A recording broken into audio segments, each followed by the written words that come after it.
Salve, salve, nação rubro-negra! Aqui Marquinhos Assunção, chegando nessa quinta-feira para trazer as últimas informações e também as principais notícias do rubro-negro mais querido do Brasil e do mundo, o Clube de Regatas do Flamengo.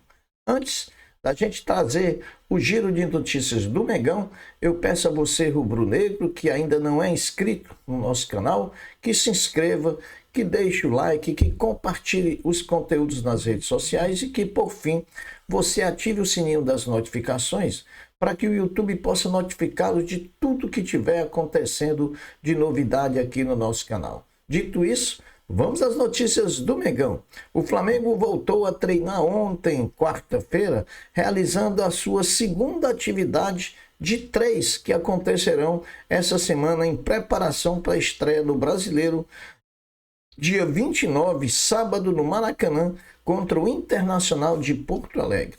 Os atacantes Pedro e Cebolinha participaram normalmente do aquecimento com o restante do grupo.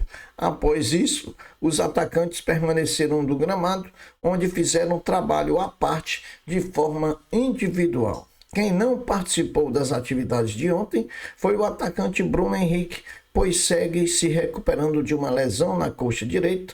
O atleta fez um trabalho interno na academia do CT, além de BH, Danilo e Matias Vinha seguem cronograma semelhante ao de Bruno Henrique.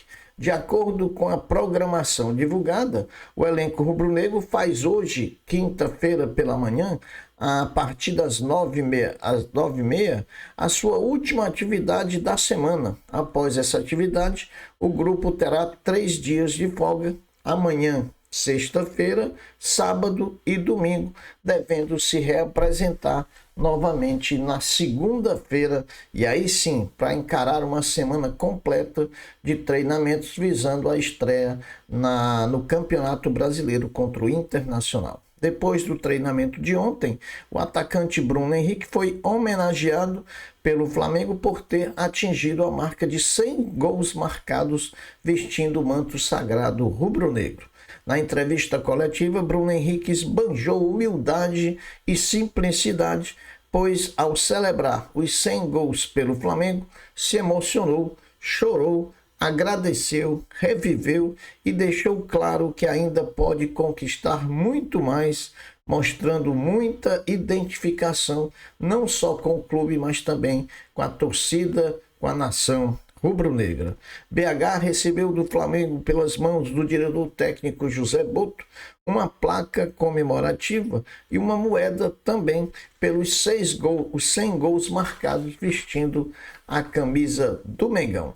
O Campeonato Carioca de 2025, que chegou ao final com o Flamengo sagrando-se campeão no último domingo, apresentou o resultado financeiro dos 4 clubes com os seguintes números. O Flamengo teve um lucro de R$ 9.306.849,28. O Vasco teve um lucro de R$ 2.755.321,62.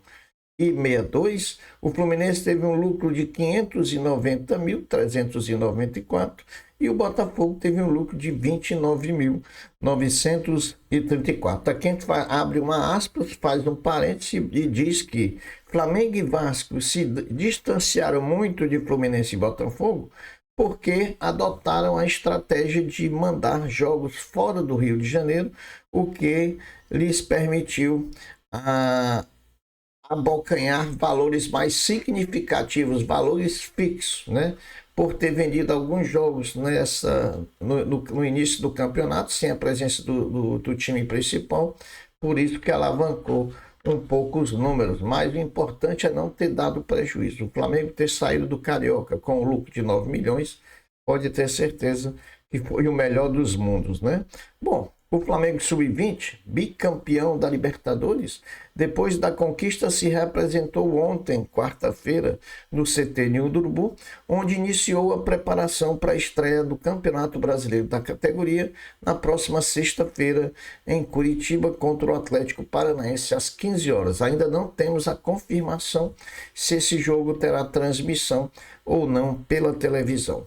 O atual presidente da CBF, Edinaldo Rodrigues, registrou ontem, quarta-feira, sua chapa para concorrer à reeleição no pleito que ocorrerá na próxima segunda-feira, dia 24. A chapa do atual presidente é a única da eleição. Então, a gente poderia tirar o nome de eleição e botar o nome de aclamação, que ficaria mais adequado, né? O ex-jogador do Flamengo, Gabriel Barbosa, o Gabigol, teve sua audiência marcada para o julgamento do recurso no caso da tentativa de fraude ao exame antidoping ocorrida quando atuava pelo Flamengo. A sessão foi agendada para os dias 3 e 4 de abril. A Polícia Militar do Estado do Rio de Janeiro garantiu a segurança dos jogos de Flamengo e Vasco pela Libertadores e Sul-Americana, respectivamente, no dia 9 de abril, contra Central Córdoba e Porto Cabelo. O Flamengo jogará contra o Central Córdoba e o Vasco contra o Porto Cabelo da Venezuela. Os dois jogos estão confirmados pela Conmebol no mesmo dia, né? Havia uma possibilidade da polícia vetar o jogo dos dois times no mesmo dia, mas a polícia garantiu que vai sim dar segurança, então estão mantidos os dois jogos para o mesmo dia. Um evento realizado ontem, quarta-feira, concentrou todas as grandes fontes do futebol nacional. O encontro foi realizado na sede da Globo. Estiveram presentes lideranças dos clubes, da CBF, das federações, da Libra e da LFU, além de executivos do mercado publicitário. O presidente Luiz Eduardo Batista esteve presente como representante maior do nosso Mengão. Flamengo 5, Pérolas Negras 0. Jogaram ontem à tarde na Gávea em partida da Copa Rio Feminina. Marcaram para o Flamengo Bárbara Louvain, Vitória Almeida e Mariana duas vezes, né? O Flamengo segue planejando expandir a atuação do vôlei nacional e está em fase final de negociações para consolidar um novo acordo com o Sesc Rio. O diretor de esportes olímpicos do clube, Marcos Vinícius Simões Freire, revelou avanços na negociação, incluindo o investimento direto do Mengão a partir da próxima temporada. O Flamengo passará a assumir as ações com destino final do vôlei do feminino do Flamengo. Então, vamos ver se o Flamengo faz um time forte que consiga disputar para ganhar o título da Superliga Feminina de Vôlei. A marca conseguida por Bruno Henrique fez o atacante entrar para uma seleta lista de jogadores que alcançaram 100 gols pelo Flamengo. O ranking é liderado por Zico, artilheiro máximo com 508 gols, e conta com Pedro, o único outro jogador do elenco atual que soma 137 gols pelo clube. Meus amigos, o Flamengo fará entre os dias 29 de março e 30 de abril 10 partidas divididas entre Brasileiro e Libertadores. Vai ser uma maratona, pode ter certeza. Dia 29/3 enfrenta o Inter no Maracanã. Dia 2 de abril enfrenta o Deportivo Táchira na Venezuela. Dia 5 de abril, o Vitória da Bahia no Barradão. Dia 9/4, Central Córdoba no Maracanã. Dia 12/4, o Grêmio lá na Arena do Grêmio. Dia 16/4, Juventude no Maracanã. Dia 19/4, o Vasco da Gama, comando do Vasco da Gama. Dia 22, a LDU lá no Equador. Dia 26/4, Corinthians no Maracanã. E dia 30/4 é o jogo de ida da terceira fase da Copa do Brasil, que ainda não se sabe contra quem é, porque a CBF ainda não realizou o devido sorteio. O basquete do Flamengo perdeu ontem a possibilidade de assumir a liderança do NBB quando foi a Belo Horizonte e foi derrotado pelo Minas por 94-70. O Flamengo jogou muito mal ontem, né? O Minas passeou na quadra, vocês veem a diferença, 24 pontos. Com isso, o rubro-negro se mantém na vice-liderança da competição, atrás do próprio Minas. O Flamengo volta a jogar pela competição no próximo dia 27, às 20 horas contra o Vasco da Gama. O Bahia acertou a contratação do lateral direito Lucian, jogador do Flamengo, campeão da Libertadores Sub-20 de 2024. Os valores da negociação entre Bahia e Flamengo não foram revelados, muito menos as condições estabelecidas, né? Então, cabe a gente apurar aí no futuro quanto foi que o Lucian foi vendido. O Lucian, que era um bom jogador, não se sabe o porquê.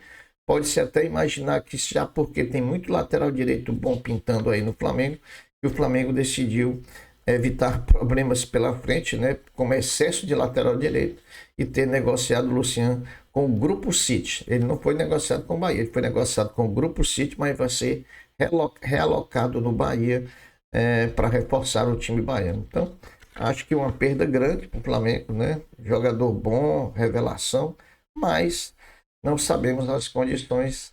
Se o Flamengo fez é porque foi interessante, assim eu penso. Bom, meus amigos, depois dos 3 dias de treinamento, hoje o Flamengo faz a última atividade e folga 3 dias, e aí sim vai começar a grande maratona. A onça vai beber água agora com o Campeonato Brasileiro e a Libertadores começando. Essas são as notícias do Flamengo. Eu vou ficando por aqui, deixando uma até breve, uma até logo, dizendo fiquem todos com Deus, porque eu sempre estou com ele. Saudações rubro-negras. Fui!